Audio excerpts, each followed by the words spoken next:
स्वागत है दोस्तों स्टडी फॉर यूपीएससी में।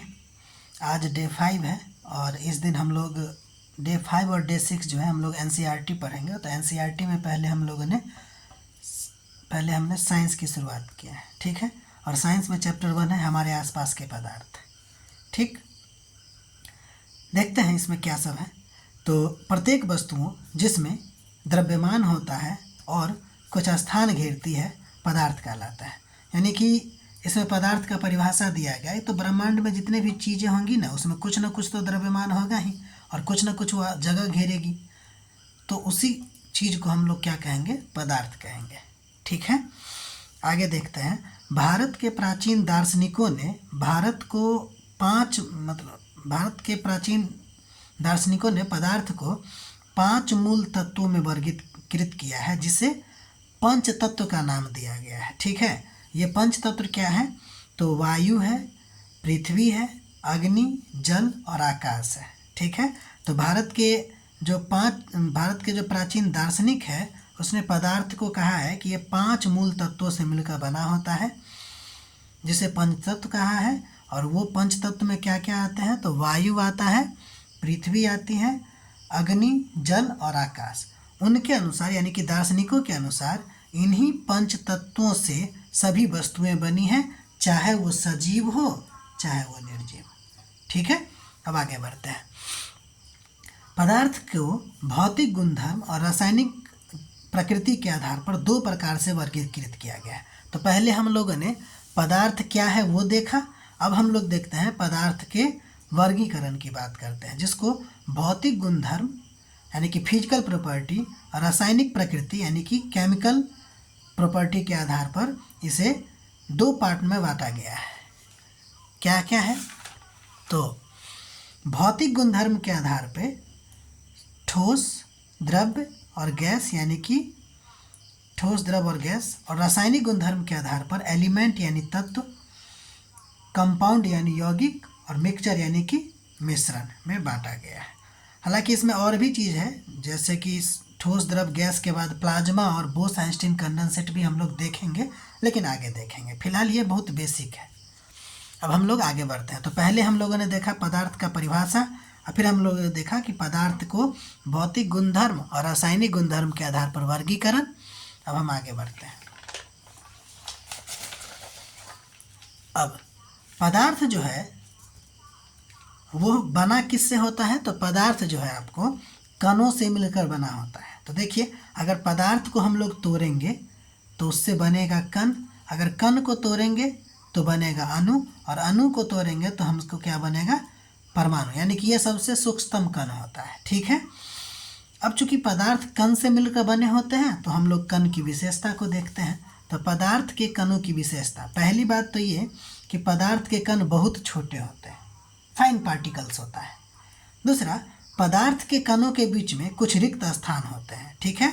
ये जो रिक्त स्थान होते हैं उसको हम लोग अंतर आणविक स्थान यानी कि इंटरमॉलिक्यूलर स्पेस कहते हैं, ठीक है।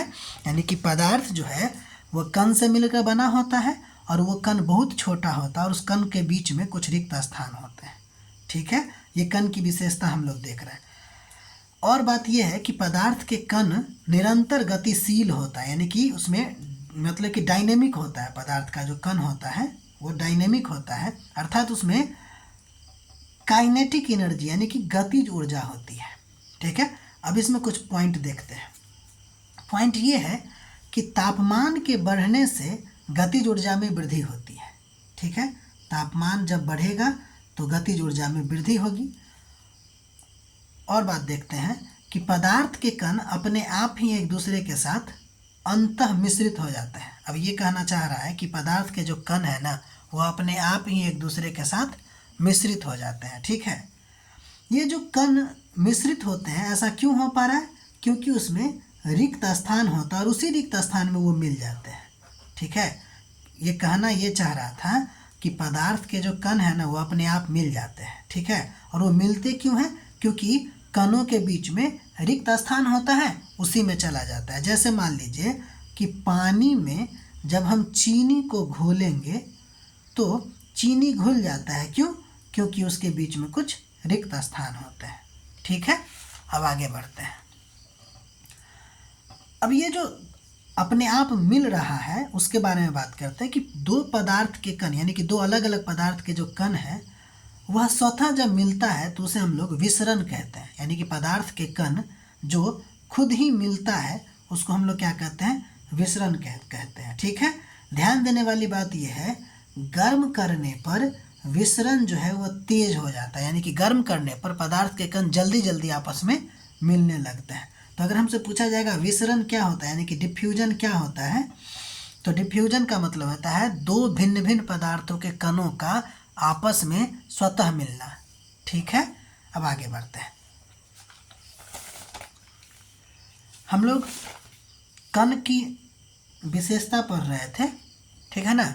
तो अब आगे देखते हैं, 3 पढ़ें और चौथा नंबर देखते हैं कि पदार्थ के जो कण होते हैं ना वो एक दूसरे को आकर्षित करते हैं। ठीक है, और ये जो आकर्षित करते हैं उस आकर्षण बल को हम लोग अंतर आणविक आकर्षण बल कहते हैं, यानी कि इंटरमॉलिक्यूलर फोर्स ऑफ अट्रैक्शन, यानी कि इंटरमॉलिक्यूलर अट्रैक्शन फोर्स। ठीक है, ये था पदार्थ के कणों की प्रकृति या पदार्थ के कणों की विशेषता। तो पहला चीज़ हम लोगों ने देखा कि पदार्थ क्या होता है, फिर हम लोगों ने देखा कि पदार्थ कण से मिलकर बना होता है, फिर हम लोगों ने कण की प्रकृति को देखा।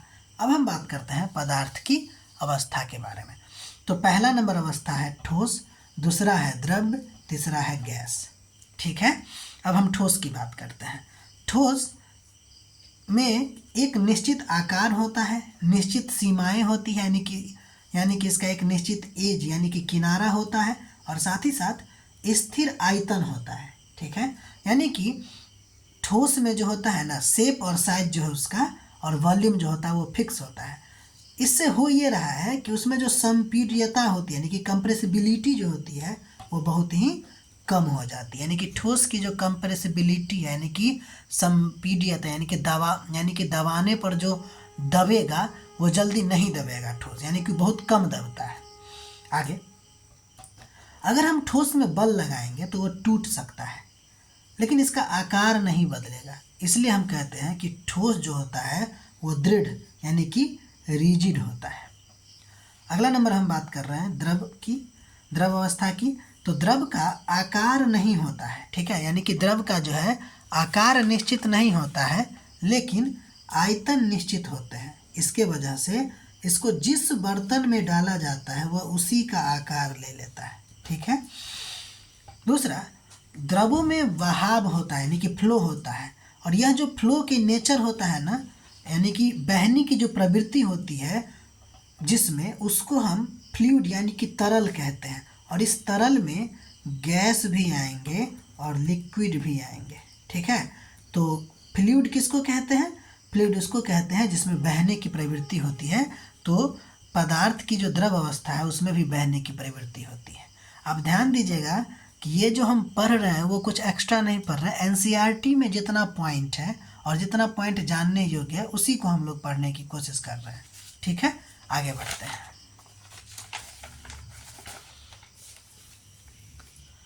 आगे ये है द्रव के बारे में कि द्रव में ठोस, द्रव और गैस तीनों का विसरण संभव है। यानी कि द्रव में ठोस भी मिल सकता है, द्रव में द्रव भी मिल सकता है, और द्रव में गैस का भी विसरण हो जाएगा, यानी कि गैस भी मिल सकता है। यहाँ ध्यान देने वाली बात यह है कि ठोस की अपेक्षा द्रवों में जो विसरण होता है ना वो उसका दर जो होता है वो अधिक होता है। ठीक है, ठोस में की अपेक्षा द्रव में विसरण का जो दर होता है वो अधिक होता है। ठीक है, अगला दिन जो है हम लोग गैस के बारे में पढ़ेंगे और आगे का भी एनसीईआरटी को हम लोग कंप्लीट करने की कोशिश करेंगे।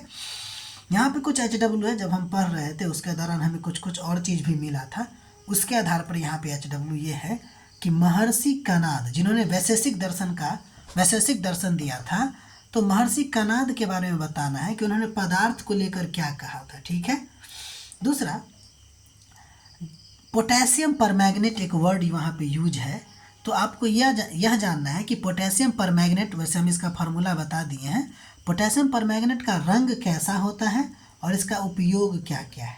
ठीक है, तीसरा HW के तौर पर है कि डिफ्यूजन जो हम विसरण अभी पढ़े हैं और ऑस्मोसिस में क्या डिफरेंस है। ठीक है, इसको करने की कोशिश कीजिएगा।